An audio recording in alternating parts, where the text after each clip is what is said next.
Hi hello ಎಲ್ಲರಿಗೂ ನಮಸ್ಕಾರ and welcome to Indian recipes YouTube channel.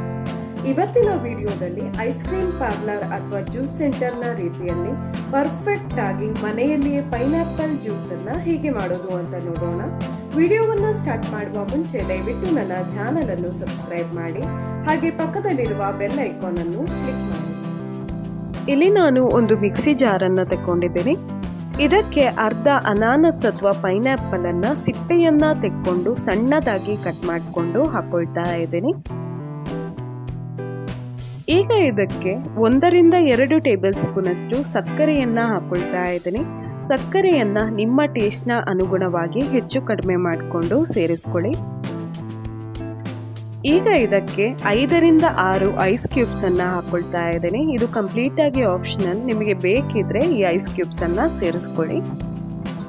ಈಗ ಇದಕ್ಕೆ ನೀರನ್ನ ಹಾಕೊಳ್ತಾ ಇದ್ದೀನಿ.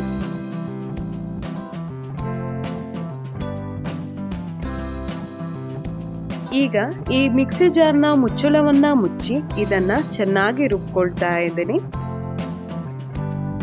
ನೋಡಿ, ಪೈನಾಪಲ್ ಎಲ್ಲ ಚೆನ್ನಾಗಿ ರುಬ್ಬಬೇಕು. ಈಗ ಇದು ಚೆನ್ನಾಗಿ ರುಬ್ಬಿದೆ. ಮಿಕ್ಸಿಯನ್ನ ಆಫ್ ಮಾಡ್ಕೊಳ್ತಾ ಇದ್ದೀನಿ. ಇಲ್ಲಿ ನಾನು ಗ್ಲಾಸ್ಗಳಿಗೆ ಐಸ್ ಕ್ಯೂಬ್ಸ್ ಅನ್ನ ಹಾಕೊಳ್ತಾ ಇದ್ದೀನಿ. ಈಗ ಇದಕ್ಕೆ ನಾವು ರೆಡಿ ಮಾಡಿದ ಜ್ಯೂಸ್ ಅನ್ನ ಹಾಕೊಳ್ತಾ ಇದ್ದೀನಿ. ನಿಮಗೆ ಬೇಕಿದ್ರೆ ಜ್ಯೂಸ್ ಅನ್ನ ಸೋಸ್ಕೊಂಡು ಕೂಡ ನೀವು ಹಾಕೊಳ್ಬಹುದು. ನೋಡಿ, ಈಗ ನಮ್ಮ ಐಸ್ ಕ್ರೀಮ್ ಪಾರ್ಲರ್ ಅಥವಾ ಜ್ಯೂಸ್ ಸೆಂಟರ್ನ ರೀತಿಯಲ್ಲಿ ಪರ್ಫೆಕ್ಟ್ ಆಗಿ ಮನೆಯಲ್ಲಿಯೇ ತುಂಬಾನೇ ಸಿಂಪಲ್ ಆಗಿ ಪೈನಾಪಲ್ ಜ್ಯೂಸ್ ರೆಡಿ ಆಗಿದೆ. ತುಂಬಾನೇ ರುಚಿಯಾಗಿ ಆಗಿದೆ. ನೀವು ಕೂಡ ಇದೇ ರೀತಿಯಲ್ಲಿ ಫ್ರೂಟ್ಸ್ ಎಲ್ಲ ಮನೆಯಲ್ಲಿದ್ದಾಗ ಹೀಗೆ ಜ್ಯೂಸ್ ಮಾಡಿ ಟ್ರೈ ಮಾಡಿ. ಮನೆಯಲ್ಲೆಲ್ಲ ತುಂಬಾನೇ ಇಷ್ಟಪಡ್ತಾರೆ. ತುಂಬಾನೇ ಟೇಸ್ಟಿಯಾಗಿ ಕೂಡ ಆಗ್ತದೆ. ನಿಮಗೆ ನನ್ನ ಈ ರೆಸಿಪಿ ಇಷ್ಟ ಆದಲ್ಲಿ ವಿಡಿಯೋಗೊಂದು ಲೈಕ್ ಮಾಡಿ, ನಿಮ್ಮ ಅನಿಸಿಕೆಗಳನ್ನು ಕಮೆಂಟ್ ಮಾಡಿ, ಹಾಗೆ ನಿಮ್ಮ ಫ್ಯಾಮಿಲಿ ಮತ್ತೆ ಫ್ರೆಂಡ್ಸ್ ನೊಂದಿಗೆಲ್ಲ ಈ ರೆಸಿಪಿಯನ್ನ ಶೇರ್ ಮಾಡಿ.